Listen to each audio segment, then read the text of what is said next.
order to um, uh, give due respect to the time that each one of you have devoted for our hearing, it is my goal to finish this hearing at the proper time so that each and every one of you can speak.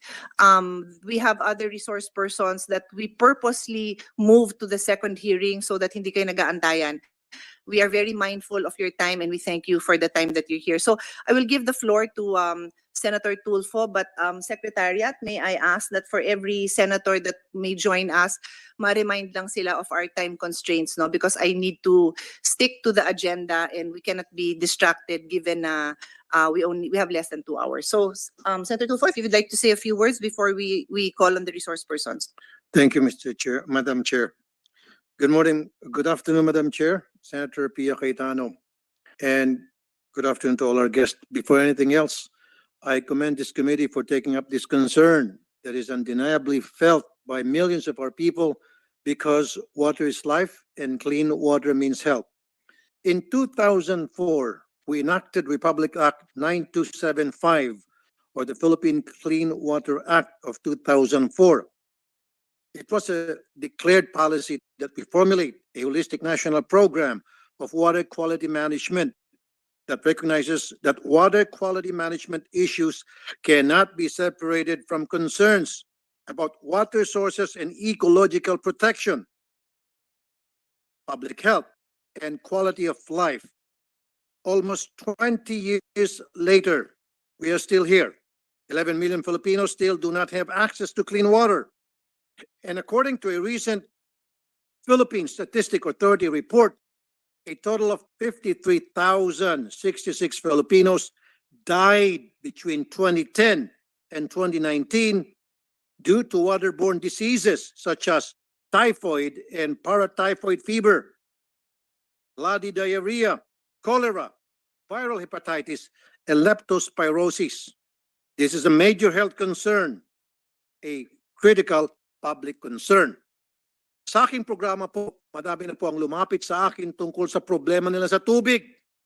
Mga water interruption dito sa Kamaynilaan, lalo na ngayong kasagsagan ng tag-init. Masakit po talaga ito sa kanila.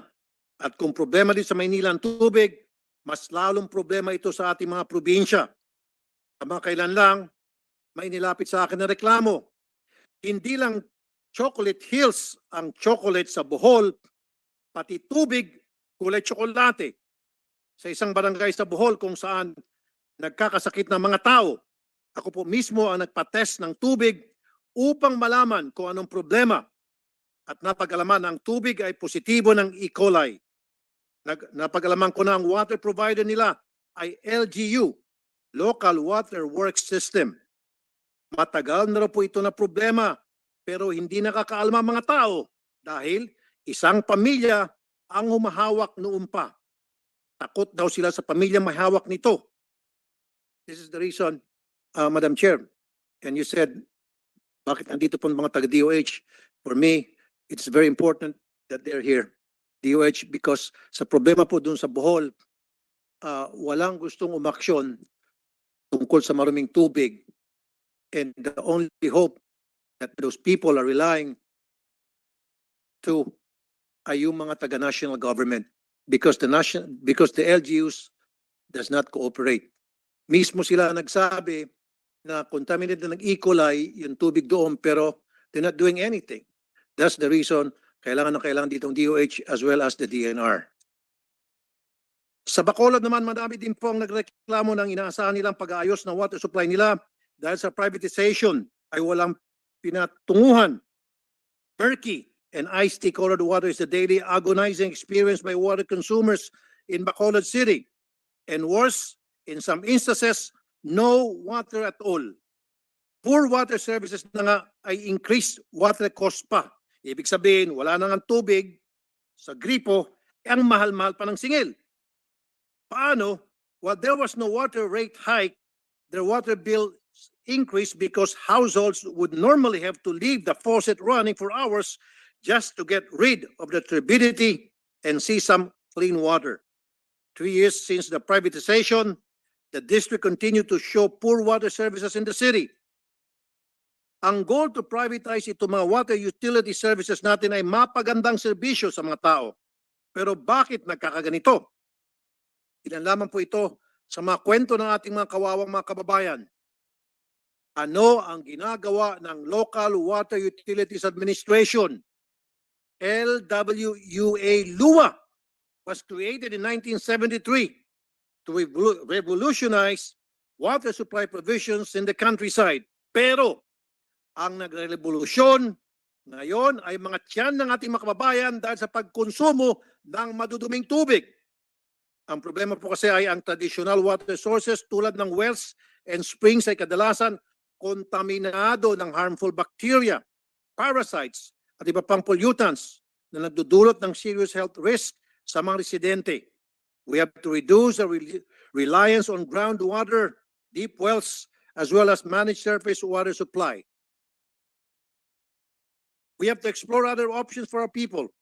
We have to make use of technology that's readily available.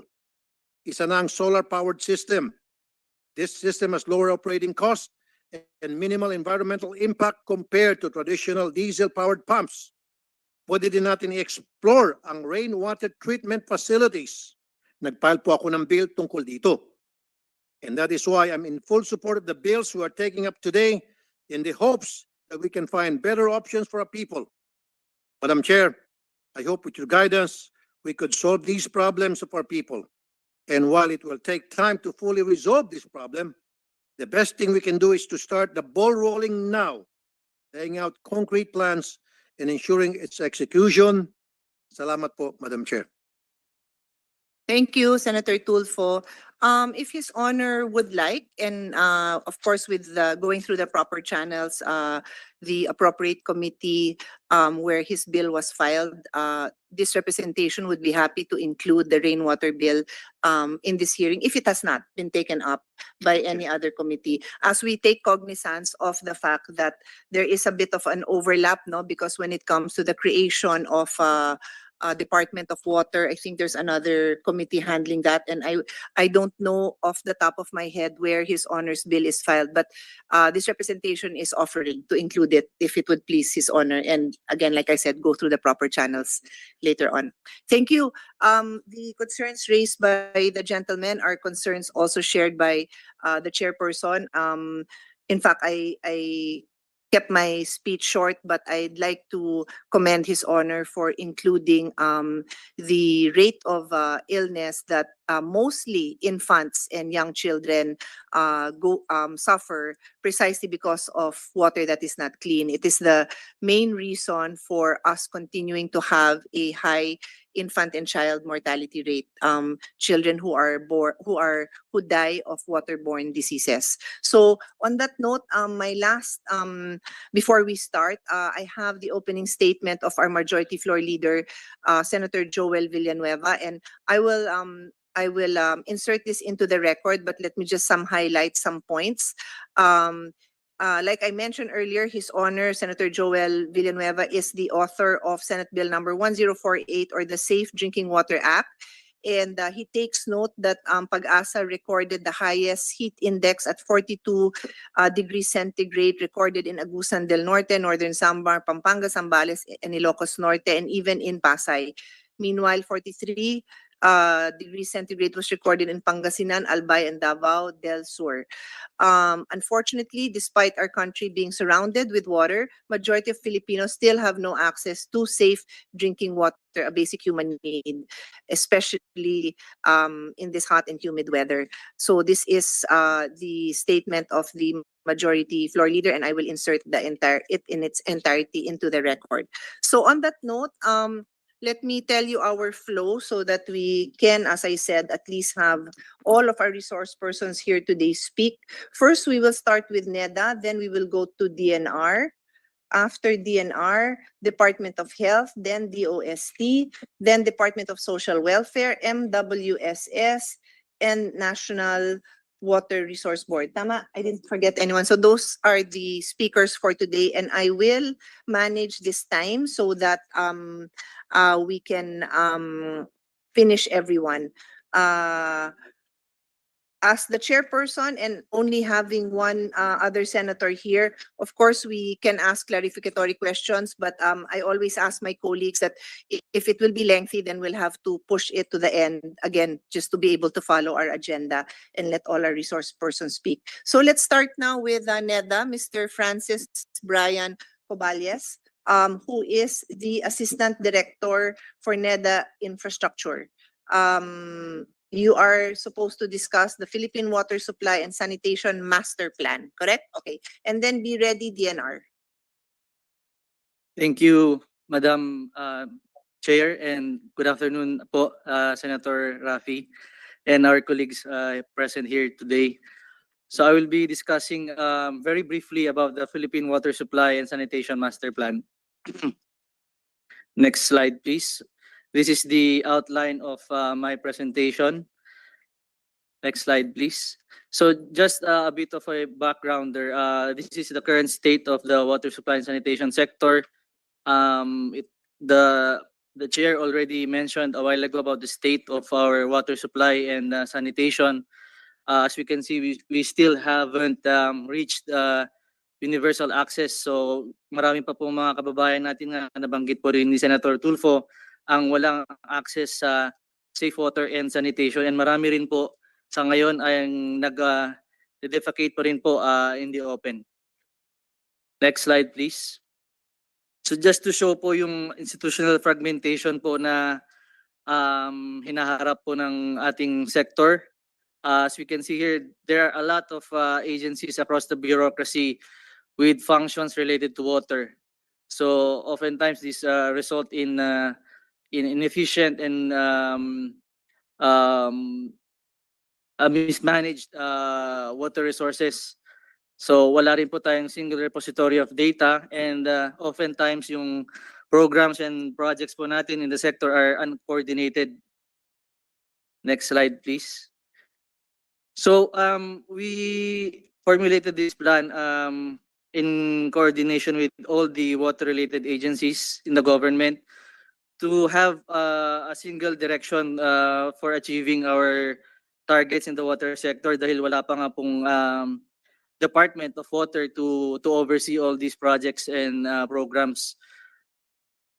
Next slide, please. So previously we had a separate roadmap for water supply and sanitation. So what we did here was to consolidate the two, and this will serve as a guide in achieving our targets in the water sector, specifically in universal access to water supply and sanitation.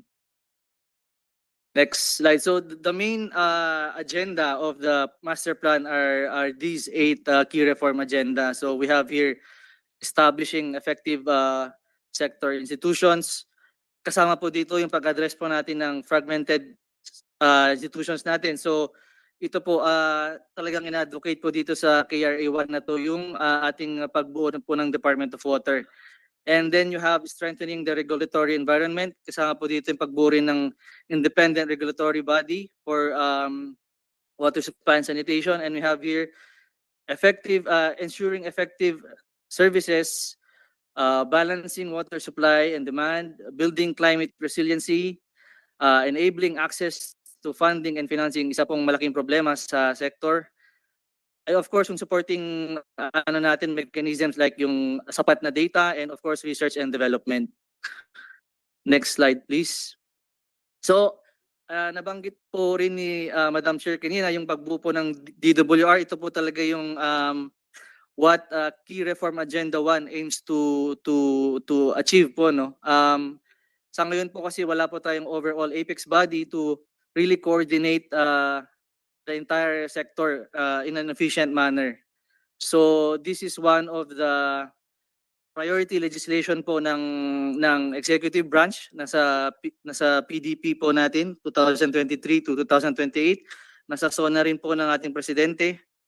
And we noticed that there are already 9 bills in the Senate po and numerous bills in Congress po that aim to do this, to establish this body. Next slide po. So this is just indicative requirements po no, nung master plan natin. This is just notional amount that was estimated using unit cost po, no. This is the estimated amount to achieve yung ating universal access to water supply and sanitation. So 1 trillion po over the next 10 years. Next slide po. So just to share with you a development po in the sector, no. Total nandito naman po yung DNR. Next slide please. Recently the president approved the creation of WRMO, which will be responsible for the integration and harmonization of all government efforts and regulatory activities. Kasama rin po sa mandate po ng itong WRMO is to push for the creation of the apex body, which is yung Department of Water and yung ating regulatory commission po. So I've been signaled po na time's up. So yun lang po. Thank you. Yes po, ma'am. Yes Sir, po. last night. Thank you. Ikaw naman, para namang may utang pa kami sa'yo eh. Okay ka na naman, tapos sakto na lang naman. po, sakto. Sakto lang. O yun, perfect. Congrats. May questions ako pero I'll hold it, no, in the interest of getting a bigger picture, no. Thank you very much. Who did I say was next? DNR. And Yusek Rodriguez, you will Yes. speak on behalf of DNR. Okay. Yes, And then Madam after Chair. that, please be ready, DOH, and then to be followed by DOST. Good afternoon, Madam Chair, Honorable Pia Cayetano, the Honorable Senator Raffy Tulfo, and to our partners from other agencies. I'm Ignatius Rodriguez, DNR USEC for Special Concerns and Legislative Affairs. I'm with Dr. CP David, who is the USEC for Integrated Science, who is the department's technical expert on water resource management. Also joining the DNR team is Dr. Bill David, the Director of the National Water Resources Board. The DNR fully supports Senate Bill 16-310, 1048 relating to ensuring the safe and clean drinking water and for Filipinos. Just to share relevant information, which was partly mentioned by our friends from DOH, on April 27, 2023, Executive Order number 22 was issued creating the management offer WRMO, Environment and Natural RMO, in coordination with all the stakeholders shall creation of ability and sustainable management of water resources in the whole components and supports the passage of the bills and does not interpose any objection to the passage and looks forward to its role as the said bills further empower all water-related agencies to perform their mandate of providing all Filipinos with safe, clean, and affordable drinking water. Should you require, Madam Chair, USEC CP David can explain the general plans and priorities of the WRMO.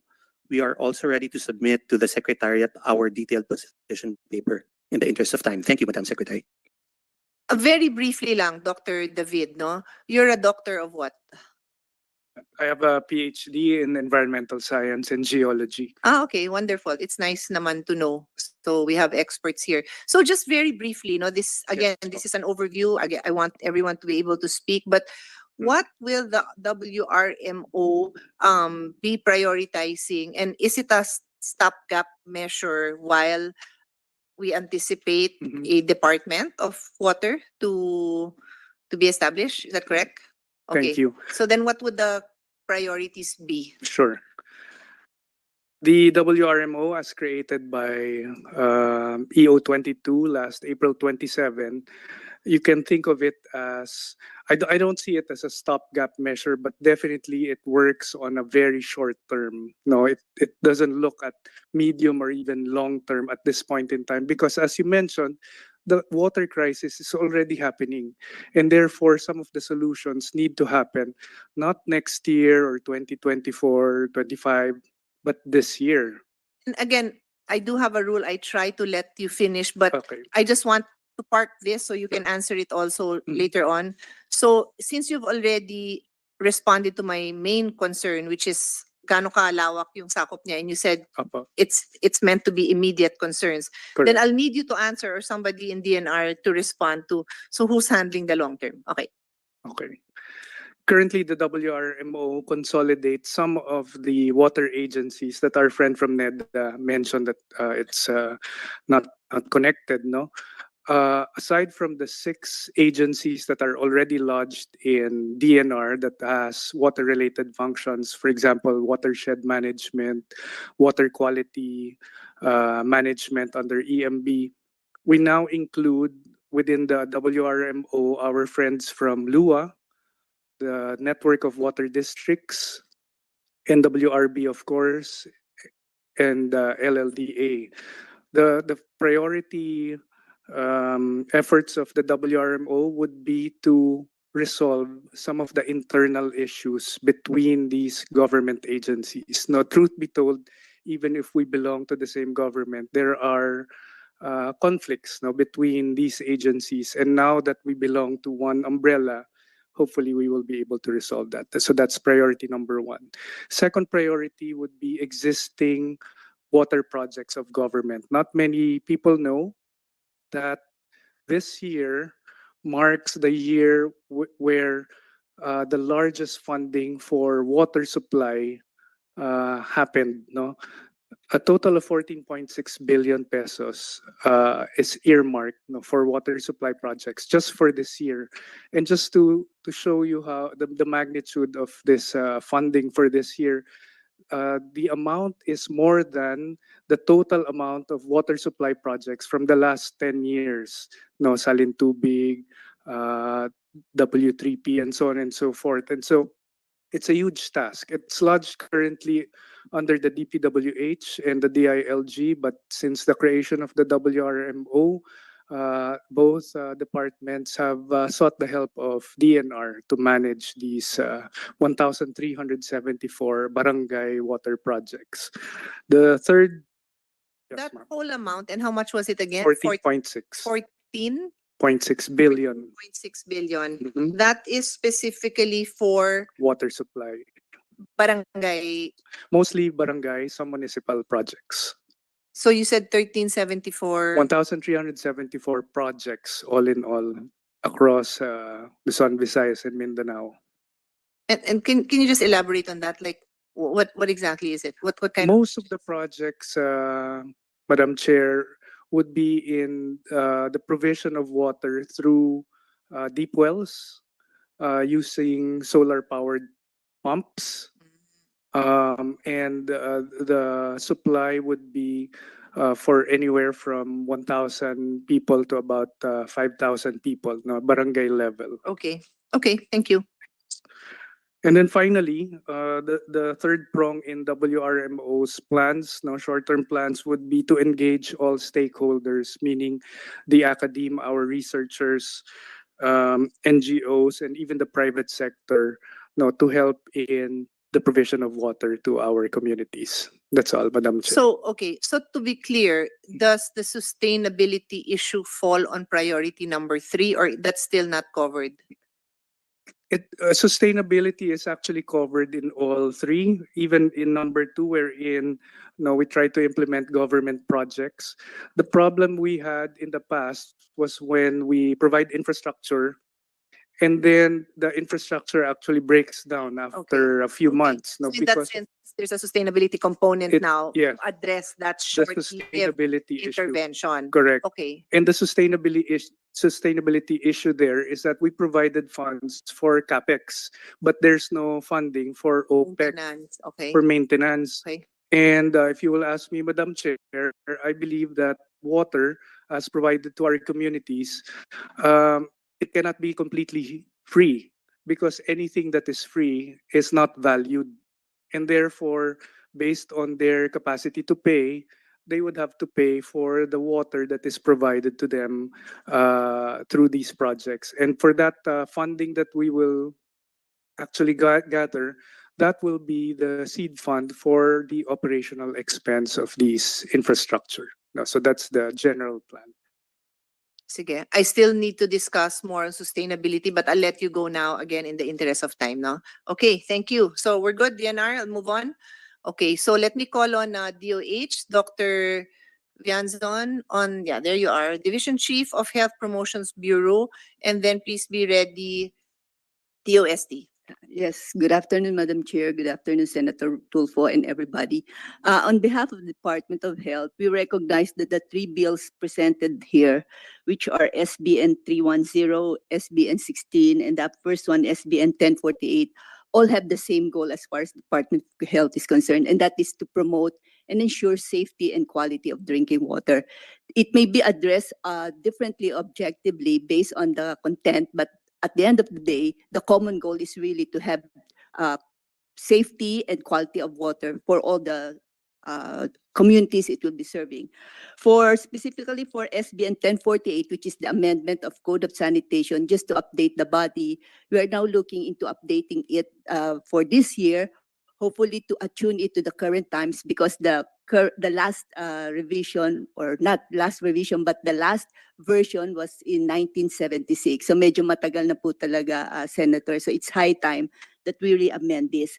For SBN number 310, we definitely support this, but on the premise that it should be following the Philippine National Standards for Drinking Water. I think this is where the Department of Health can play a big role, because it's the one that sets the standards of what quality water is, of what safety water is, and should be potable for everybody. And for the last Senate bill, which is on the framework and which is proposed by the Madam Secretary, by the Madam Senator, definitely the Department of Health also supports this, and we believe that a single agency to regulate water and sanitation service delivery should be created.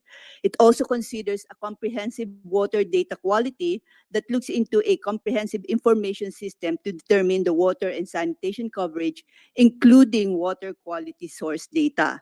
On the aspect of the FATS, or the Philippine approach to total sanitation, this is basically a guide for the local government units to see that the community and its sanitation status are on the graded aspect, meaning to say that eventually all communities or all households in the locality will now be abandoning the wrong practice of open defecation, given the reality that open defecation still plays a big role in the contamination of our water sources. So hopefully, in the long run, all municipalities, all provinces should be free or zero open defecation, because they have already abandoned that poor practice of excreting anywhere in the bush.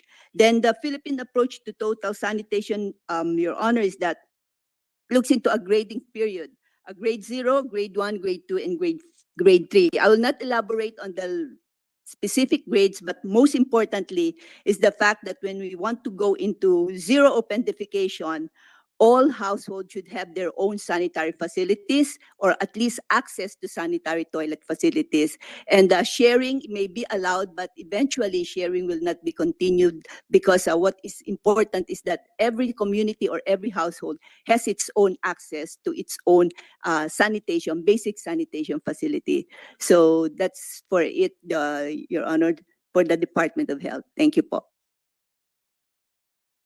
Thank you. Later on, balikan namin kayo kasi I think yung concerns na nakarating kay Senator Tulfo is directly related to the lack of those facilities. And when we want our people to know kung sino yung malalapitan nila, I think it also has to be clear kung saan yung sa inyo, sa DOH on policy, at saan din yung LGU, dahil ang implementation is really with them, so that magkaroon din tayo ng clarity, or if there are confusions as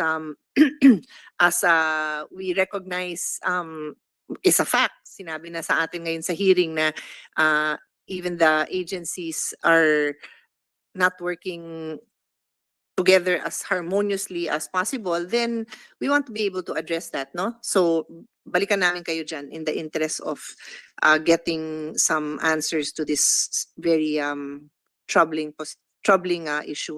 So I'll go now to DOST. Yusek Maborang, you'll be the one to speak on behalf of DOST. Thank you, Madam Chair. Magandang hapon po sa ating lahat.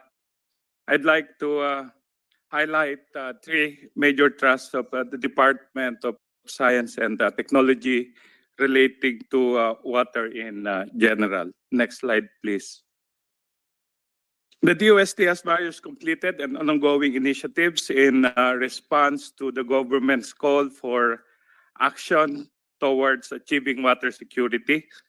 And with the direction and guidance of our Secretary, Dr. Renato Yusulidum Jr., the DOST is further intensifying efforts to maximize the use of science, technology, and innovation to achieve the said goal, recognizing the critical role of water for wealth creation, wealth protection, promotion of human well-being, and sustainability of environment and communities. We already have a number of technologies and knowledge and practices or protocols developed to address gaps and support bigger initiatives in various aspects of water, resource management, distribution, and applications, among others.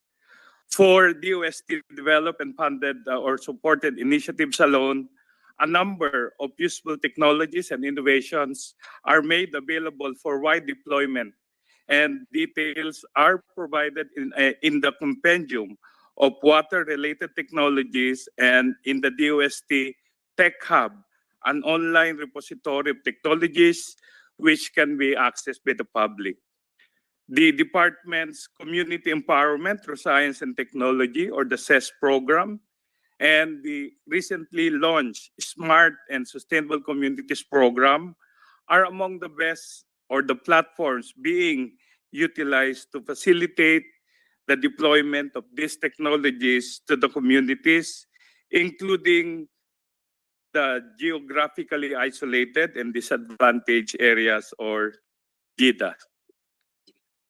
To support various water-related research and development initiatives, quality monitoring, and even enforcement of related policies, the DOST is providing water-related calibration and testing services through its regional standards and testing laboratories, which are managed with the DOST regional offices through the regular and specialized testing labs of DOST Research and Development Institutes and partner laboratories, both from the government and private sector locally and abroad through the One Lab network.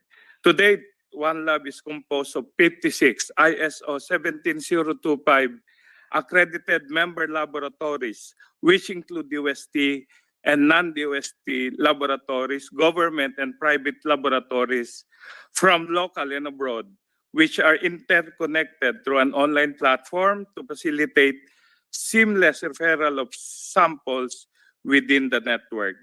The provincial S&T offices of DOST are also equipped to receive and facilitate referral of samples to suitable testing laboratory within the One Lab network. Now, to coordinate various water-related R&D initiatives of the department and to promote and increase the participation of stakeholders on the programs and to build on the local capabilities and expertise, the department initiated the establishment of the following water-related niche centers in the regions for R&D or NICERs. First, we have the Smart Water Infrastructure Management R&D Center, or the SWIM, implemented by Isabela State University, Cagayan State University, and Quirino State University. The other is on Coastal Engineering and Management R&D Center, or COSTER, implemented by the Mariano Marcos State University main campus. Another would be on Mountain Engineering Center towards Sustainable Infrastructure and Upland Water Security Program, or the Bundok, implemented by University of Cordillera and St. Louis University, together with Kalinga State University, the DNR, and the Watershed and Water Resources Research Development and Extension Center. Another would be on Center for Lake Sustainable Development, or CLSD, implemented by Laguna State Polytechnic University and UP Diliman. The last is on R&D Center for Environmental Technologies and Compliance, implemented by Polytechnic University of the Philippines, University of Diliman, and Adamson University. With the support of the government, policymakers, partner agencies, and stakeholders, these NICERs are envisioned to grow and mature into national research centers or institutions to lead in the continuous development of technologies and other innovations, Madam Chair. Thank you so much. Thank you.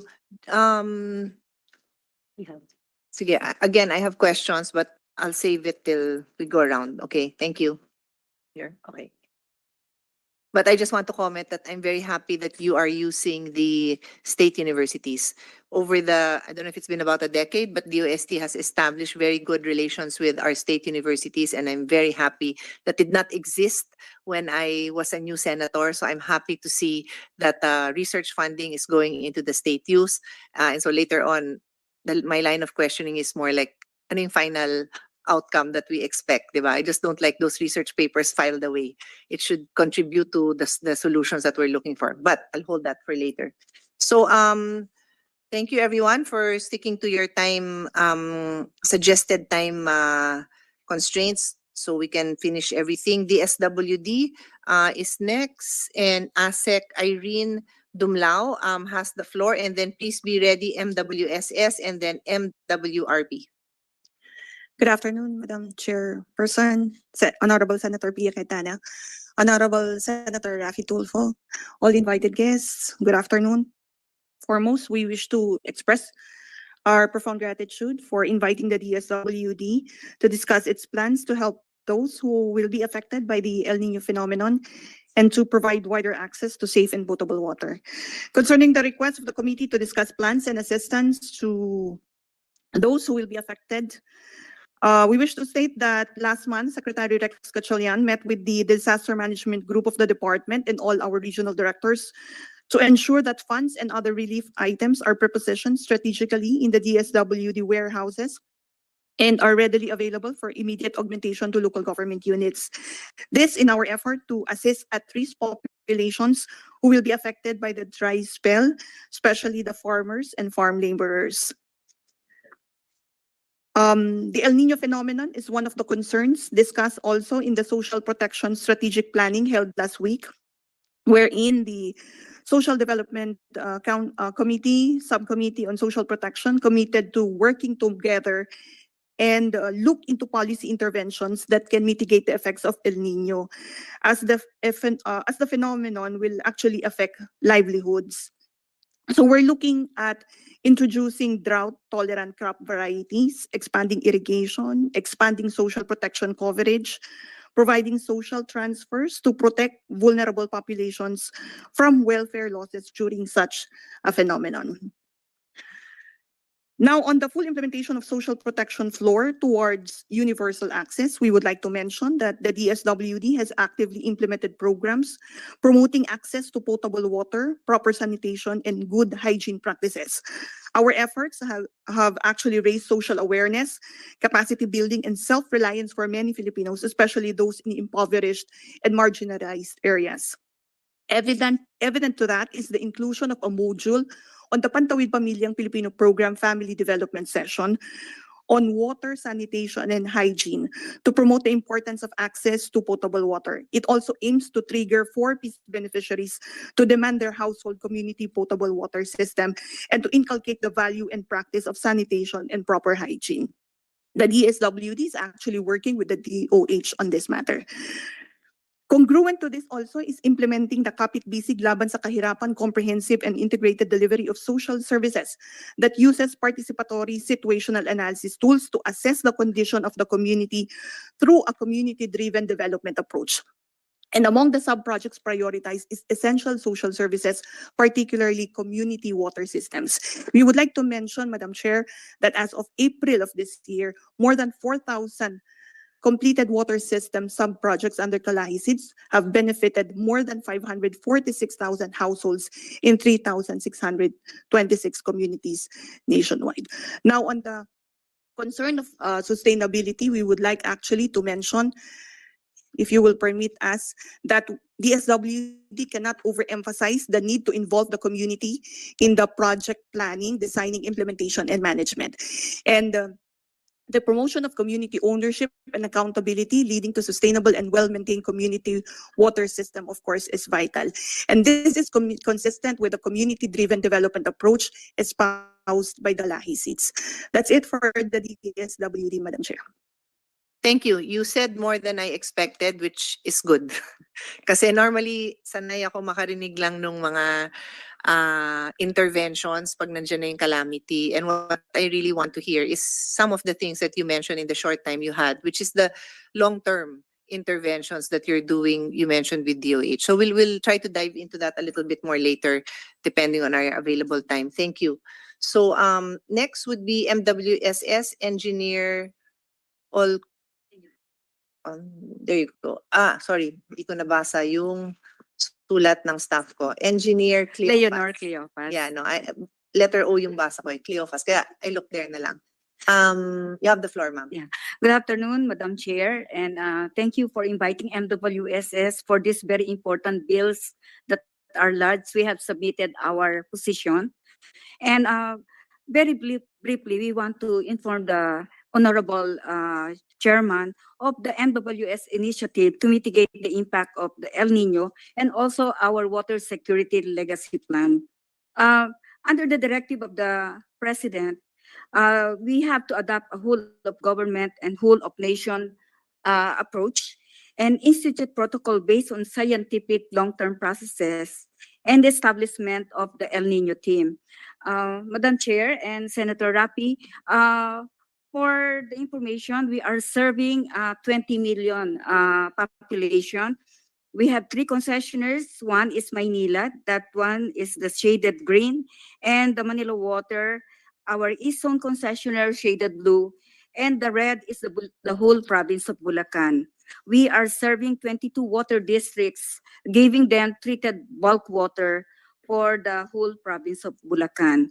For the information, our next slide, our Metro Manila's raw water sources is coming from the Umiray, Angat, Ipo, Lamesa system. We are getting 90% of our water supply for the whole areas that I have mentioned. But also we have abstract water from Laguna Lake. We have the Putatan Treatment Plant 1 and 2 and the Cardona Water Treatment Plant. Ongoing construction is also coming from Laguna Lake, is the East Bay and Poblacion. We also developed the Wawa Tayabasan system. Right now, we have the 80 million liters per day from Tayabasan Weir and the ongoing new Wawa Dam project. For the long term, we are doing our Kaliwa Dam project. Every hour, we monitor the elevation of Angat, Ipo, and Lamesa. Next slide. And for the immediate action by NWSS and its concessionaires to have a business continuity in times of summer and also the upcoming El Nino, for Maynilad, we have constructed packaged water treatment plant, especially in the area of Cavite. And we have developed our new water. This means that we recycle water from our new wastewater treatment plant and making sure that that complies with the Philippine National Drinking Water Standard.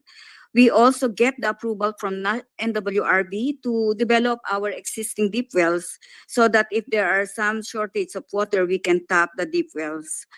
We also instructed the 2 concessionaires to have extra effort in the recovery of NRW. With the revised concession agreement, the non-revenue water is now a target and being penalized under the revised concession agreement. For the affected areas, especially in the area of Maynilad, there is a deployment of water tankers and installation of static tanks so that people will be able to really determine where to get the water. And also, for the Putatan 1 and 2, we know that there is a big problem on that. MWSS is taking a drastic action by inviting the Public Utility Board of Singapore to have a third-party assessment of the Putatan water treatment plants being operated by Maynilad. On the part of Manila Water, they continue to have 24/7 supply of water. And they also constructed the Marikina Packaged Water Treatment Plant and also the East Bay, which is located in Pakil, also drawing water from Laguna Lake. We have 25 million liters per day. And also the Kalawis, this is the Wawa Dam and refurbishment of our existing MWSS existing deep wells. For the immediate action by MWSS, also in terms of the El Nino, incoming El Nino, the possible conduct of cloud seeding operation with partnership with Pag-asa and the Department of Agriculture. We have also have several advocacy video and also our assistance to the National Irrigation Administration, considering that Angat Dam is a multi-purpose dam and it also supplies water to irrigation. Next slide, next slide. Okay, these are our advocacy video and brochure in times of summer. Honorable Chairman, we also have the water security pillars of MWSF. We have laid down our water security roadmap. Number one is re-engineering of raw water conveyance. These are water conveyance that was laid in 1930s, and we are now in the process of renewing and replacing the old tunnels and aqueducts from Angat down to La Mesa. We also have the short to medium term as approved by MWSS Board of Trustees to allow our two concessionaires to develop the small to medium water sources. But for the long term, MWSS is constructing the Kaliwa Dam. Right now, Kaliwa Dam is 22%. After the 7.5 years or almost 8 years of talking with the indigenous people and other permits that has to be acquired.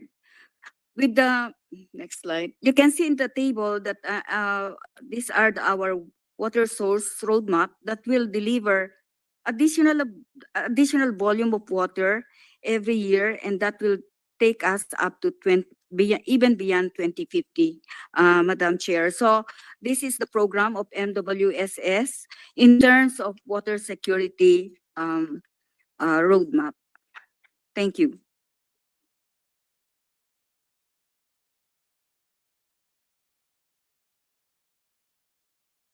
I have a lot of questions there too, but I'm looking at your presentation. Thank you for all the details you provided here. Let's just go to our last resource person, then we can open the floor for questions and discussions. From NWRB, Dr. David, you have the floor. Yes, Madam Chair, good morning po, and of course kay Senator Idol po, Rafi Tulfo, good afternoon. The National Water Resources Board, on behalf of Water Resources Board, no, we support po no, the proposed bills as proposed by the Senator Juan Miguel Mixubiri and Senator Joel Villanueva regarding the proposed bill in providing wider access no, to safe and potable water up to every barangay of our country. And as well as no, the proposed bill by the Honorable Chair on an act providing framework on water sustainability, which we believe no, will provide a long-term security for water resources for our people. Our specific comments for this proposed bills, Madam Chair, we're already forwarded to DNR, considering that the NWRB is an attached agency of the DNR. As an additional information, Madam Chair, the National Water Resources Board has prepared what we call a water security roadmap, wherein in that roadmap we outline several action plans under several themes on providing water security for economy, under a water, energy, and food nexus. Likewise, securing the environmental requirements of our water resources, both for groundwater and surface water. And likewise, no, the sustaining water supply for our domestic demand, no, both for the rural and water requirements, including sanitation, and as well as the resiliency, no, of our water in the building or development of appropriate or resilient water infrastructure, and protecting, restoring, and enhancing the natural storage of our water. And of course, similar, no, in support of the NEDA's Philippine Water Supply Sanitation Master Plan.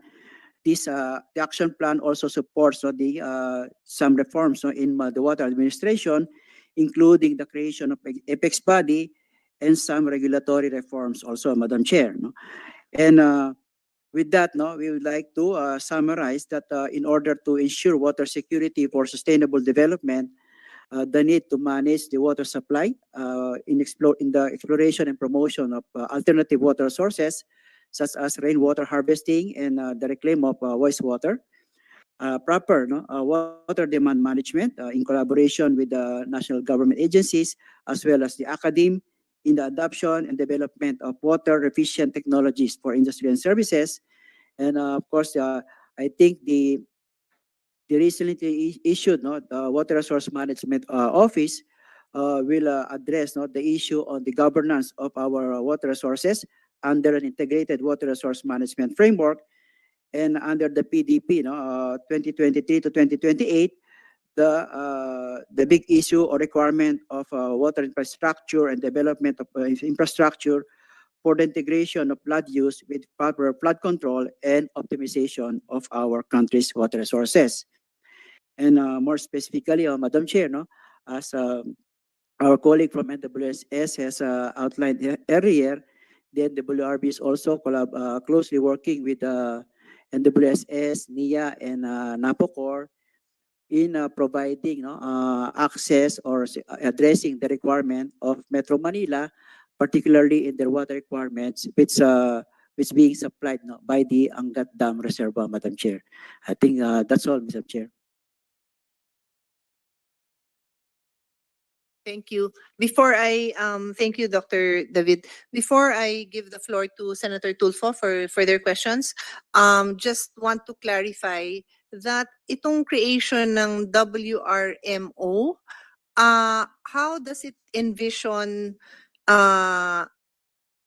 NWRB? Kasi parang na musical chairs lang ang words natin doon. Water Resource Management Office. And then this one, which was created by a PD, so matagal na tong NWRB, is National Water Resource Board. Not very different in terms of nomenclature. So The difference. what can they not do, or what I noted your priorities, I wrote it down. Yes. So how will their work now? Mm. How will they Thank continue? you, Senator. The role of NWRB stays as what it is right now. They are a critical part of the WRMO. There are no functions. Actually, for all agencies that are now attached to the DNR, there are no functions that were lost because of the WRMO. What we are doing is coordinating their functions so that in a way we march at the same beat. WRMO is more like the conductor. Ganun na lang. Yes. In a way. Yes. In a way. Correct. Okay. Because I just don't like having to, if I don't want to see agencies that are not going to function. No? If something has to be set aside, which probably will happen when the department is created, if it's a priority, then it probably will be created. But in the meantime, it's a conductor. Okay. So Senator Tulfo, you have the floor. Thank you, Madam Chair. Dalawa lang pong question ko. First, I would like to direct my question to Dr. Rosaline Vianzon. Dr. Vianzon, recently ako po'y nagpa-test ng water supply sa Bohol, particular na po sa Balilihan, Bohol. kasi I received complaints from residents there na yung water supply nila ay marumi, and they showed me some videos, kulay tsokolate nga po yung mga tubig. So after testing, lumabas nga po yung result.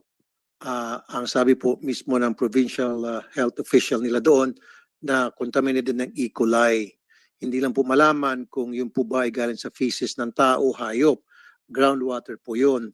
Now, ang tanong ko po, tama ho ba yung sinabi niya na kailangan ng 3 testing para muna bago magpalabas ng announcement sila para sa kanilang next course of action? So, yun ho ba tamang procedure? Another testing pa, and another testing meaning 2 more testing? The fact po na nag-positive na siya sa unang test is already a signal na hindi siya pwedeng inumin. Dapat nga po yun ay ititreat. Ititreat po yung tubig, meaning to say, i-disinfect po kasi nakitaan na siya na positive with E. coli. And E. coli, sir, usually comes from human excreta. So malamang po yun, may mga dumudumi mga households at yung dumi po nila pumapasok doon sa water system na yon. Kaya siya nakakontaminate. But nonetheless po, pagka siya ay positive, ang una pong gagawin doon ay parang ipaanunsyo po na talagang kailangan mag-observe sila ng proper way of disinfecting itong kanilang tubig. Simple boiling po sa isang household will be very useful, and yung pong tinatawag naming chlorination process po will be useful in terms of really killing the bacteria that has caused the contamination. And then after po nun, titest po uli para malaman po uli kung pwede na po siya inumin po na as usual po. And then it has to be regularly tested. Yun po yung nasa aming protocol na it has to be regularly tested po para nakikita kasi maaring siya ngayon ay positive, tinreat natin, nag-negative, pero after next week, baka mag-ulit po yun. So nandoon po yung regularity of testing, which is very important po. And lastly po, in all the water providers po, we're really recommending them to have this so-called water safety plan or WSP, na kung saan po yun yung magiging guide ng ating mga water service providers para malaman nila yung kung ang kanilang siniserve na tubig ay of good qualities and of good quality and of safety. Pag may mga breaks po or parang hindi nila nasusunod doon sa kanilang plano, that calls for replanning and then looking into the interventions, bakit hindi po nagagawa yung dapat pong nakasaad doon sa kanilang water safety plan. So mahalaga po na may mga water safety plans po ang ating mga water service providers, kahit po ito ay LGU manage or barangay manage, community manage, whatever is the management po ng water service provider, that plan is very crucial po to lead and to guide the providers in terms of how to keep their water provision to the community safe and of good quality. Thank you for your honor. Isa na lamang po, Madam Chair, para kay Dr. Vianzon. Pwede ho bang pakialaman niyo po at paimbestigan niyo po itong nangyari ngayon sa Balilahan, Bohol? Kasi I was trying to contact you guys tungkol sa issue na ito. But we did have a hard time na getting in touch with anybody from the DOH. Kasi nga po, marami na nagkakasakit doon sa lugar na yon based on the complaints that we receive. And yet, mabagal po yung kilos ng mga otoridad doon. Pwede ba panghimasukan nyo ito? Itong nangyayari ngayon sa Balilahan, Bohol, na deklarado talagang contaminated na po ng E. coli.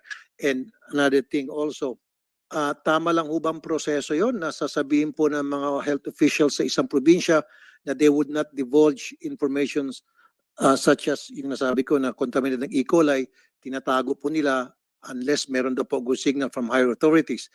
Was that properly handled when they dealt with us? Sir, yung pong sa ni-request nyo, we'll take note of that and we'll coordinate po sa aming mga regional coordinators diyan sa Region 7 because Bohol is Region 7 po. So, Balilahan. Balilihan po. Balilihan, Bohol. Okay. Sige po. Then number 2 po, it's also necessary that in every municipality, meron silang tinatawag na Local Drinking Water Quality Committee. This committee is really a group of locals po, headed usually yan by the by the mayor himself or by the local chief executive na talagang pinag-uusapan po nila mga issues regarding water, not just the finding of being positive, but even po yung access. Pinag-uusapan din po dyan sa committee na yan, at lalo po nitong recently may mga outbreaks na nangyari, that will be the proper venue po na kung saan i-discuss locally yung ganitong mga issues para lahat po ng sangay ng gobyerno will be involved in undertaking and providing the correct intervention. Doktora, the problem is, yung mga taga-LGU mismo ang nireklamo dahil sila daw po ay naging pabaya at sila po ang nagpapatakbo ng maruming water system doon. I So see. that's why I was asking you, requesting from you to investigate immediately kasi nga po at stake dito yung kalusugan ng mga residente roon. Sinabi na ho mismo ng doktor nila doon sa probinsya na contaminated ng E. coli, and yet doon po ako na-alarma nung sinabihan ako na kailangan another 2 more testing. So sabi ko, paano kung nagkasakit na nagkamatay ng mga tao, ba't kailangan pa na another testing? Munti ko lang sabihin doon sa doktor, ano kaya inumin mo muna doktor yung may E. coli, tingnan natin kung matibay bang tiyan mo. So anyway, Doc, paki-imbestigahan lang. Yes po, Your Honor. Tatawagan po namin kaagad yung ating regions po. Thank Thank you. you. And With your permission, go ahead po. on Madam this, Chair. on this exact topic, I'm being informed by my lawyer that NWRB gave a notice to the same municipality that you're referring to explain their extraction process their extraction process. Can somebody educate us on that? So meron na palang. So I think what you were asking for is who is that agency? Kasi nga, ang gulo eh. Who is that agency who will now oversee the municipality? That's Yes. what His Honor was informing Dr. Vianzo na teka muna, kung mismo yung municipality ang nirereklamo, Mhm. mahirap na masolve nila yon. And so it turns out that NWRB has asked them to explain. So can you elaborate? Do you know anything about this, Dr. David? Thank you. Thank you, Madam Chair. No, regarding the issue about this, when we sent to the local government unit of Balilihan, I think it's regarding the issue on the extraction point, of where Balilihan, the local government of Balilihan is extracting or getting their water. So it's more of That is related to the sanitary issue. not necessarily, di pa po, Madam Chair, di pa po. It's more on the right to use of water. So mayroon pong issue. So nagkaroon po ng complaint ngayon sa NWRB. So we are educating po ngayon, Okay. Madam Chair. So then thank you for that quick response para mabilis tayo. So who will now answer this question? On the complaint that the source, and it's not the same source, the source of this water being complained is not the same source. It's a different problem. Saan daw ang right nila to extract? But is that the source of the problem? Madam Chair, excuse me. Yes, Isang source na po, groundwater. groundwater. ang So within pinanggagalingan. the site, Yeah. within the municipality. Karamihan po dun sa Balilahan, groundwater po ang Okay. source. At wala ko silang ginagamit filtration. Okay. So iba pa palang issue yun. So when the municipality cannot when the municipality is being held accountable, then who? Kasi I'm asking you because I can forward my own assumption, but since Dr. David, you're the one telling us about the orchestration now of WRMO, I will listen to you first. Actually, sir, may konting relationship to dahil yung sinasabi ni Dr. David din po pala siya, no? Ay naghahanap ng panibagong source ang buong munisipyo ng Balilihan na para hindi na mag-rely dun sa mga shallow wells ng There's mga supposed to be an barangay. acknowledgement that there's a problem with the source, true. and that's why they're finding That's another true. source, which mukhang hindi nila pinaalam, kaya ngayon nagre-reklamo. Meron lang konting That's not issue, but I think that's a more sustainable source than the shallow wells that the barangays are using. But is there a grievance mechanism? That's the question eh. Is there a grievance mechanism when the municipality's source is doubtful? So wala tayong question na naghanap sila ng ibang source, that's another problem. Mhm. So the question now is where do the people go to? Because I would imagine that this is one of more than maybe, sana hindi many, pero baka dumami pa yung ganyang klaseng tanong. What is that mechanism? Do they go to court? Or is there an administrative process that can be availed of first. The water supply system of Balilihan is LGU run. There are different systems. Some are water districts, some are private. No, so the first line of defense, kumbaga, would be the LGU. Now, if they are not able to solve the problem, then they go to DOH. No, actually, kahit at this early, yung water quality kasi for drinking water is under the purview of DOH. And so it's between the LGU and the DOH to resolve the matter. Kasi, Madam Chair, from what I've heard and understand, nagkaroon na ata ng demandahan or filing of cases against some people sa LGU, sa Office of the Ombudsman, at hanggang ngayon hindi pa ho nare-resolve yun. So habang sila po yung nag-aaway doon, kung ano pa man yung agenda nila, anong reason, ba't silang didemandahan, nagreklamuhan, I think the DOH should get into the picture and the DNR. Ang importante rito yung clean, potable water ang kailangan ng mga tao doon. Hayaan na po natin yung away-away nila. Okay, doon po yung sa kaligtasan ng mga water consumers ang much concerned ako. If I may, Madam Chair, some light at the end of the tunnel because Balilihan nga has water quality issues. For this year, as what I was mentioning, 14.6 billion in water supply. There's if I'm not mistaken, 30 million allocated for Balilihan alone for Okay. water supply. So we will make sure that the issues in terms of water quality will be resolved through these projects. That's for this year. So for the meantime, Dr. Vianzon, pwede ho ba kayo mag-issue na ng advisory para sa mga residente ng Balilihan because ayaw po mag-issue ng provincial health officer doon na ito ay may E. coli, contaminated E. coli itong water nyo per testing done mismo ng mga taga-LGU. Wag muna kayo uminom yan, painitin nyo, pakuluan muna, wag nyong gamitin yung diretsong inumin, etc.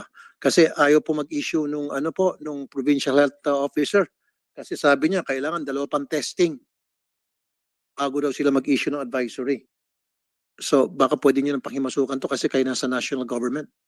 We'll look into the issue, sir, but definitely po yung in terms of the treatment, actually DOH po ang nagpo-provide ng treatment ng mga ganitong klaseng mga tubig po eh. And then of course we also issue advisories in coordination with our regional counterparts. And even po yung pagtetest po, yung mga kits na ginagamit, testing kits, binibigay po yun ng DOH to really ensure that there's regularity of testing para makita po na talagang tinetest nila at talagang always provided po sila ng safe water. So these are po yung binibigay ng DOH. But nonetheless, sir, we'll be looking into the issuance of an advisory. Thank you for the reminder, sir. I think we can clarify this further, Senator Tulfo, no? Go ahead po. When you responded no to the question by saying na DOH din naman ang nagbibigay ng testing and treatment, ang ibig sabihin ba ganito? Pag nag-test ang water supply na may E. coli, may madaling treatment yon such that if the treatment is done, you test again and there is a possibility that it is potable again very soon within a short period of time. Is that accurate? Actually, ma'am, the treatment mentioned here is the chlorination. Correct. Opo, so Simple yon, yes, opo, chlorination. yes, it's And And so within a matter of a few days after the chlorination, it is possible that that water is potable. Is that correct? itetest po siya ulit to Correct. determine. But my Opo. question is it okay, so let me rephrase. It is tested, may E. coli. It is treated by way of chlorination, as you mentioned. And then it will be tested again. So my question is, pagka-test ulit nun, it is possible that it would be negative for E. coli and it can be drinkable already. Possible na mangyari yun. Yes, ma'am. With Opo. the simple intervention of chlorinating the water. Yes, ma'am, for a So, temporary period. For a po. temporary period. So, may logic naman pala, nasasagot naman ang munisipyo na sandali lang itetest namin ulit. Tama. Pero I think ang concern ng residents, or in the meantime, anong iinumin namin? 'Di ba? So, I think these are communication issues that can be, like for me, hindi ko alam yon ha? I'm not a scientist, that's why I love to be educated. Hindi ko alam na by a simple chlorination, pwede palang ma-address ang E. coli problem. Pwede pala. And how many days does that normally take? Is that consecutive days of treatment?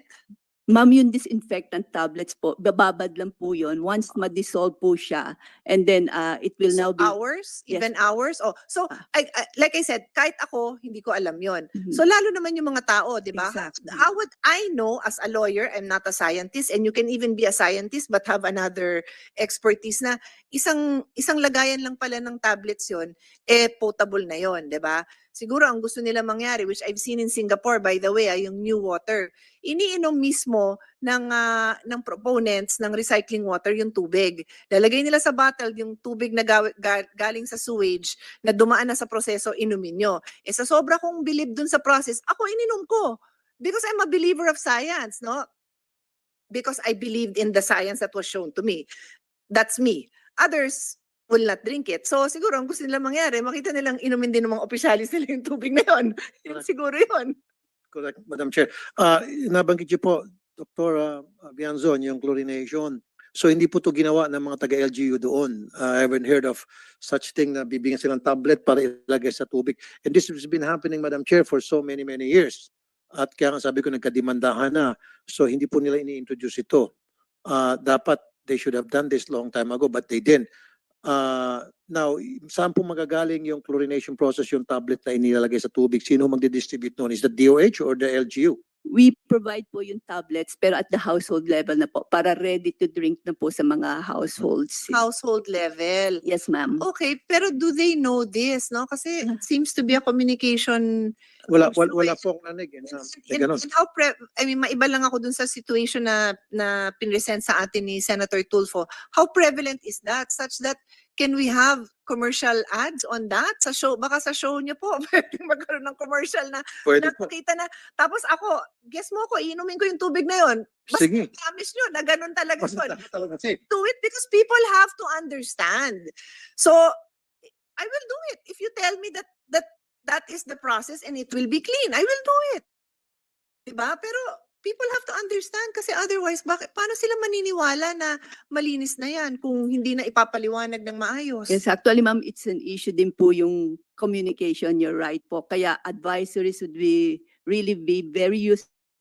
And during world events po, na World Toilet Day and World Water Day, these are our advocacies that we're telling them. Yung iba po kasi parang ayaw nila yung lasa ng residual chlorine, but definitely that will also be dissolved later on, kaya kailangan inumin po nila yon rather than taking a positive a water that is considered to be positive for E. coli. And for those who don't like the taste naman po of chlorine, of course the basic principle of boiling is also being advocated at the household level po, just to decontaminate po that positive water, drinking water. Dr. Bianzon, sige, chlorinate at boil. Paano kung kulay tsokolate yung tubig? Ganun pa rin yun. Lalagyan mo pa rin ng tablet, inumin mo kahit na kulay tsokolate. So what are you gonna do in that case? What will be your advice to those people? And can I follow up that question? Go ahead po. Pag ganun yung Madam Chair. kulay, pero na-test mo na and okay, wala na siyang E. coli, anong ibig sabihin nun? It's just a color issue na lang? Out of curiosity, kasi if I was there, suppose sabihin sa akin ng scientist, ano na yan, test na siya ng negative E. coli, okay na yan. Siyempre sabihin, ba't ganun yung kulay? Kulay brown.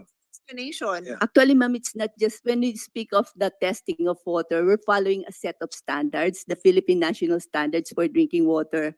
Now, it looks into first physical characteristics or physical Yung clarity, yung odor, odor po, Colorless, odorless. color, yes, appearance. Mga ganun. Yes, ma'am. And then, meron po yung, So, hindi papasa yung kulay tsokolate. yes, kala ko po, sabi ni Sir, positive lang for E. coli.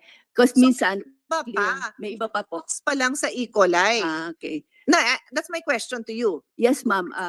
Kulay na ganon, you need to Hindi. test that for something else pa rin. Yes po. Actually, there are water na clear looking as if parang kalang malinis, pero when you test for microbiological test, which is that of the E. coli, dun lumalabas po yung positive. So no pa rin po yung for drinking. Baka naman you can come up with an FAQ na pasado sa amin ni Senator Senator Tulfo na kami naiintindihan namin, madali rin maipaliwanag sa tao, so wala nang confusion, di ba? Kasi if we left it at that, kung hindi siya nag-follow up question ng kulay, eh di babalandra ko na mamaya yan na ayun naman pala pag na-test ng E. coli tapos na yun pala may iba pa palang test. So hindi ganun ka lawak din ang understanding ko because we are just engaging in isang tanong, isang sagot, di ba? So baka you can give this to us in an easy to read a 10-point na anong gagawin mo? Ano ba dapat ang testing standard na dapat sinusundan ng lahat ng munisipyo? And kung ikaw ay isang nanay, ano yung ano ba tawag doon? Yung ano ba to? What's the ano yung mga what can raise your suspicion? 'Di ba? Ano ba yung titingnan mo? Yun nga, yung kulay, yung amoy ba, yung itsura at ano pa ba? 'Di ba? Lasa, of course, lasa. And on the note ng lasa, there is a documentary on Netflix. Very interesting. Documentary on different subject matters. But the first, anong artistang to? Who? Yes, Zac Efron. Galing mo. Si Zac Efron, na di ba yung first topic niya was water? Nagpunta siya sa mga water expert and they taste water. So on that note, it is possible for water to taste different, but they're all okay. And that, again, that should be explained to people. Like you said, may ibang ayaw nila. Ako may bottled water ako na hindi ko gusto yung lasa. Hindi ko siya babanggitin dahil hindi ibig sabihin na hindi siya malinis. Ibig sabihin lang, hindi ko type yung lasa ng tubig na yun. But it should be explained, di ba? Kasi ano yung acceptable na range ng different taste ng water at hindi na acceptable dahil delikado na yan na ganyan ng lasa. Maasim, mapait, whatever. Yun. Okay. Thank you. Thank you for those reminders po. ma'am. Makadagdag lang Thank po, you. Madam Chair, doon sa Balilihan, ang ni-request kasi ng ilang mga residente doon and even some proponents na gustong magkaroon ng shift sa ownership yung supplier ng water is from deep well or groundwater to spring water. Ano po yung takeaway nyo dyan? Na, is that the same thing, yung spring water and groundwater? Pareho lang ho ba yan? Or mas safer, which one is safer? Sir, yung terms of safety po, kasi magbe-base po yan nga po doon sa the national standards of drinking water. So tinitest po yan, but we have these so-called doubtful sources na kung saan pagka mga open bodies of water po, they're usually considered as doubtful sources po. Okay. And, Madam Chair, yung isang concern ko na lang, I address ko naman sa WRMO and I've heard kanina nasabi na merong 14.6 billion pesos na budget to all barangays sa 1,374 projects to San Visayas, Mindanao, and mostly these are ground water and deep well water. Tama ba? Bakit ho deep well water and groundwater? Kasi itong mga groundwater, they can easily be contaminated by feces from animals, from human feces. Mas madali pong ma-contaminate yun versus other source of water na pwede pong pagkukunan. You're correct, Senator. I will have to qualify lang that groundwater can be accessed at various levels. No, in most cases, and probably it's what we have in Balilihan are shallow wells. No, when you have deep wells, no, greater than 60 feet, sometimes 100 meters in depth, they're actually of the best quality waters because they have been filtered through the ground when rainwater percolated, no, to the aquifer. In most cases, however, our communities do not have the necessary instruments and equipment to drill, no, very deep wells, no, to access clean and safe water. And therefore they resort to shallow wells. Yun yung problema, yung naguhukay lang sila. Okay, ang nangyayari po sa Balilian, every time na umuulan, konting ulan lang daw, yung tubig nila nagkukulay tsokolate. So what does it mean? Most likely it is a shallow well. So pagka umulan, yung nag-percolate na tubig ulan, may kasama siyang soil and other materials, kaya humahalo. So what siya is your doon. recommendation now, Dr. David and Dr. Bianzon? In that case, hindi lang po ito sa Balilihan, kundi sa iba pang lugar na, nakapagsumbong sa akin, mga residente, na kunting ulan lang yung kanilang tubig sa gripo ay nagkukulay tsokolate, kulay itim. And it happens all the time. Alam niyo naman dito sa atin sa Pilipinas, panayang ulan. So tuwing may ulan, yung mga tao hindi nakakainom ng tubig kung nagkakasakit. So what is your recommendation? Aside from boiling the water before you drink or before you use it for cooking, etc. Sir, siguro yung technology, perhaps I'll refer later to my engineer. There's such a thing as filtration, no, techniques na kung saan po pagka ganun ang itsura, nire-recommend talaga na magkaroon ng filtration technologies before pumasok yung tubig sana sa household. And then pagdating po sa household, meron din pong intervention gagawin mismo yung household itself. So in the filtration techniques, I think that's embedded dun the way it is constructed, no, the way it has been built, yung mga water system na yon. So sabi nga po ni Dr. David, may mga seepage na nangyayari, kaya nga po siguro nagkakaroon ng gross contamination coming from the nearby soil, especially during rainy season, yung seepage po yon. So dapat meron built-in na filtration technology po, sir. Thank you, Madam Chair. You're welcome anytime. I'll proceed with questions, no? But if you have any of your own follow-up, please just let me know. I direct my question to Neda. In a previous statement, you had mentioned the percentage of 45% of the population relying on point sources for their water, which is rivers, streams, wells, peddlers, and other sources, and that these are susceptible to contamination. Can you verify that? Kasi Yung you are nasa quoted as saying PowerPoint that ko po, eh. ma'am, a while ago, around Can 90% po access yung it again? access sa safe water. Say that again, sorry. Around 90% po yung may access sa safe water ngayon. 90. Of families, 90% of families. So saan kaya galing tong 45%? Hindi ka familiar? Ma'am, yan po siguro yung breakdown nung, I think, 90%. Pero That if that, seems to be different kasi nakalagay dito, 45% of the population rely on these point sources which are susceptible to contamination. So the rest of the population, that's 54%, who have access to safe water. So 54, so ang layo pa rin sa 90 mo. Ano kayang, how Yes, do ma'am, we we got that marry from- those terms? the APIS of the PSA, yung 90+%. So can any of your staff confirm this? Because this is in a news report quoting you. I give you a few. Sige Please po. confirm kasi it's either bawiin nyo to kasi kayo cited dito and we stick with what you're saying na 90, or we dig further and find out where that came from. Go ahead and check with Sige your staff. I'll excuse you for a bit. Go ahead. Yes, ma'am. Anyway, does anyone have any figures to that effect? Ilan ba talaga? Kasi sabi natin, or is it, alam ko na, baka because sabi nyo, 11 million do not have access. O di ba ang population natin 110? So therefore, 90 have access. Okay, alam ko na. Ako na nag-solve ng problem mo. But I will go back to that 45. Where does that come from? Because all this 45, okay, how do you dissect, first of all, this 11 million lack access to clean water? Because these figures might still be able to stand independently of each other kasi sabi 45% of the population rely on point sources. So it could be that they have access, but they are still relying on these other point sources that are susceptible to contamination. Tama?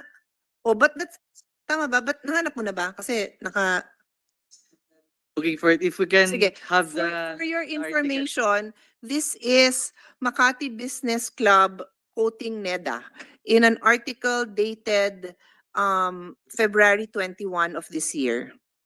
We'll look into it, Your Honor. So paano ba? We will not rely. Sana if you can look into it in the last 20 minutes that I have here para lang. Kasi I'm being fair to you. I will not requote that if I'm interviewed. But if there is a basis for me to assume this is true, And but wala kayong, hindi nyo naman kinwestiyon yan, lumabas naman sa dyaryo yan. Pag hindi totoo, pag mali yung mga figures, magbigay kayo kaagad kasi kaming mga lawmakers, we rely on this data. Anyway, okay. Then let me take it further and anyone can answer, no? So so we're now confused with that number, okay? What's your guess, Dr. David? What is your So I educated talked to guess? Dr. David over there. Oh, the two Dr. Yes. Davids. Hindi rin na kami familiar dun sa 45%, but when you said point sources, what we call as level 1 water supply would be you get water where it is found. In Okay. other words, yung alam mo yung hand Malapit pump. lang sa'yo. No, I mean yung hand pump Okay. o kaya balon. Those are point sources called level 1. Here in Metro Manila, our source is called level 3 water supply, meaning that the source is somewhere, Angat Dam, And then it's and piped. then it's piped to piped your in. house. No? Yes. Level 3 is definitely much safer than level Yes. 1 supply. Yes. So I'm thinking baka level 1 supply yung Hindi, kasi ang 45. nakasulat dito sa article, di ba 45% yung rely on point sources. So the balance is 54%. So it says of the 54% who have access to safe water, only 15% rely on a pipe distribution network and 11% rely on communal fault system. So the balance is what? It's still safe but less contaminated. How do I digest all that? If it requires further study, can you, para lang maayos, let's discuss one set of figures, di ba? Kasi ang hirap nun. After the budget, you will be reporting sino yung may safe supply, tapos iba yung numbers natin dito. And this came from Makati Business Club. So, syempre, people tend to have a certain level of comfort when they read this, and they're quoting NEDA as their source.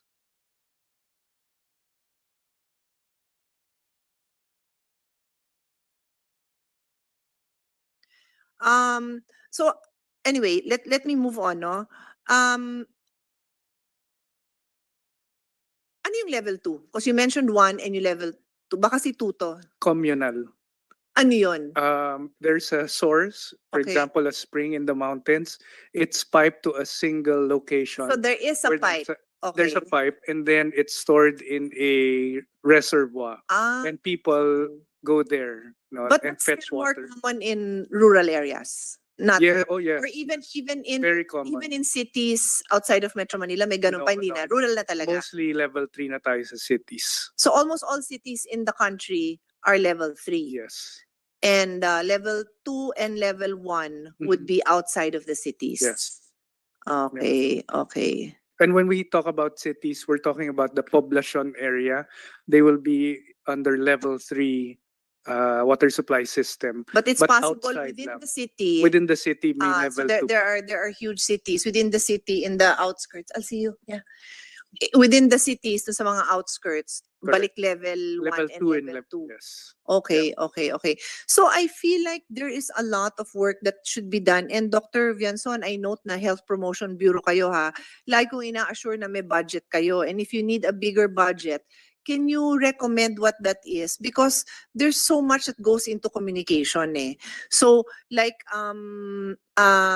the importance of people understanding that the quality of their water is directly related to their sanitation practices.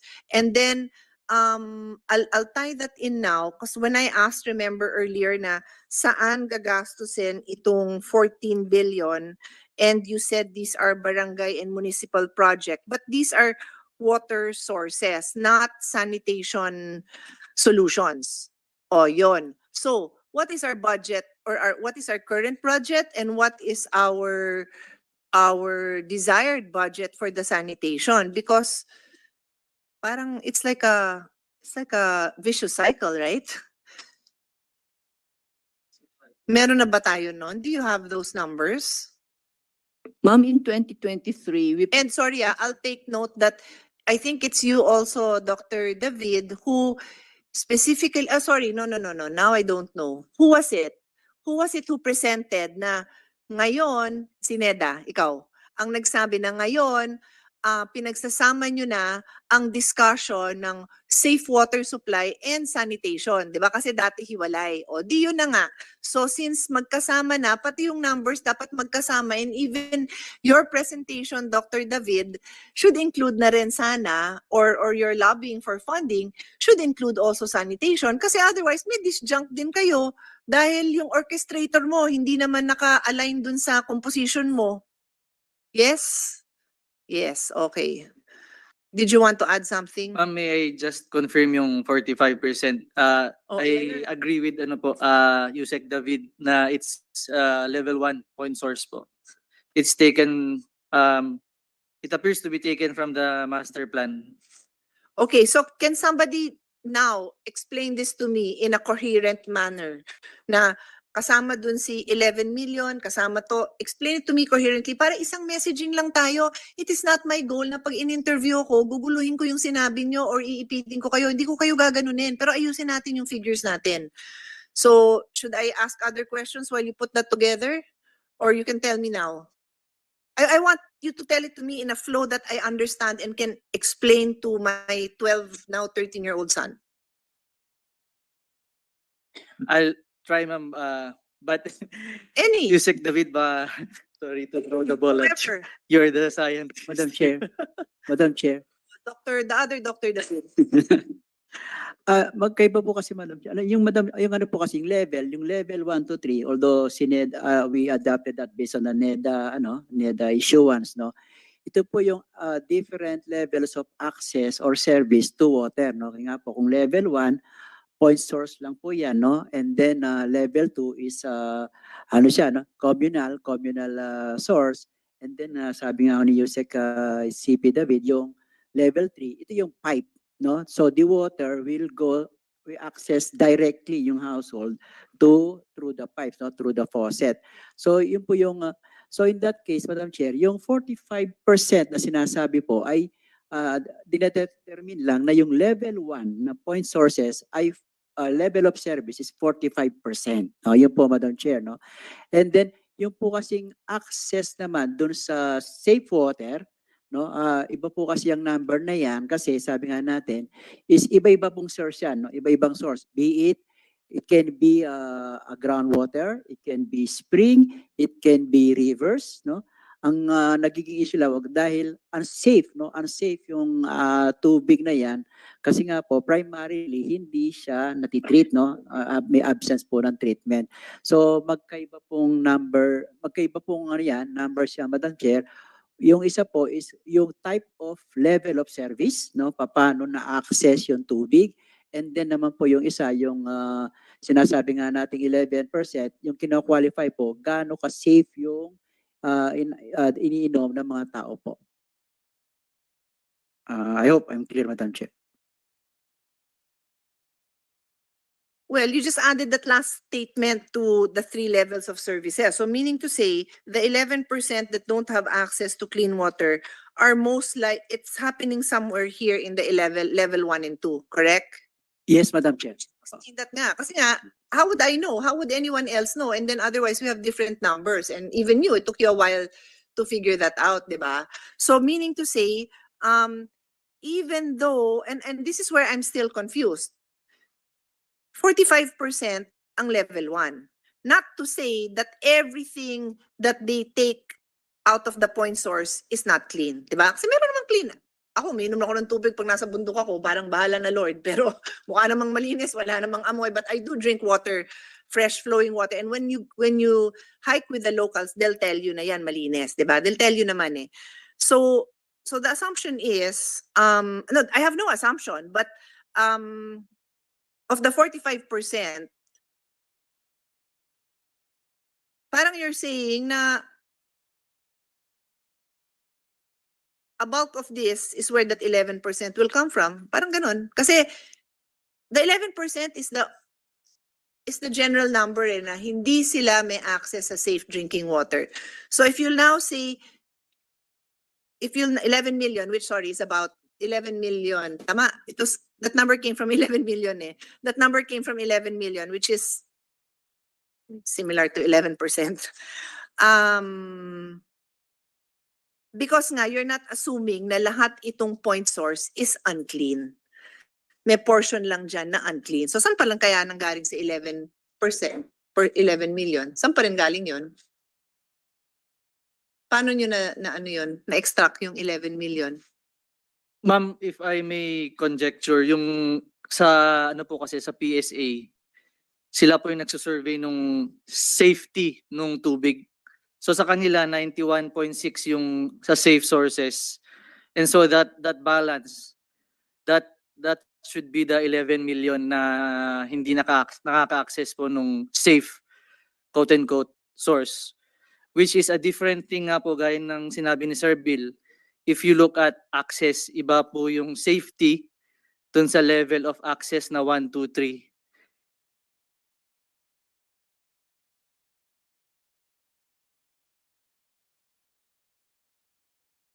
You to fix all Madam these Chair. figures. Kasi tuturo ko lang naman sa inyo nakasulat dun na of the kaya nga 'di ba? So iwan ko na lang 'yan sa inyo. Okay, ganito na lang. It's 2:51. I have session at 3 and don't make me run anymore. I'd rather walk out and arrive there calmly. So we can wrap this up because we do have to have a second hearing. Okay. We will have a second hearing and paano ba? You'll advise them who we want to be here in person, but maybe others can be available online. Because I don't want you to have to sacrifice half of your day. So if we can work it out that online, okay naman sa akin. Kasi you are the main movers, no? But we have a lot of others to invite, mga academicians, mga private groups, NGOs, the franchise holders, and so on and so forth. Okay. Anyone want to make a statement? If not, I will suspend our hearing. Thank you very much, everyone.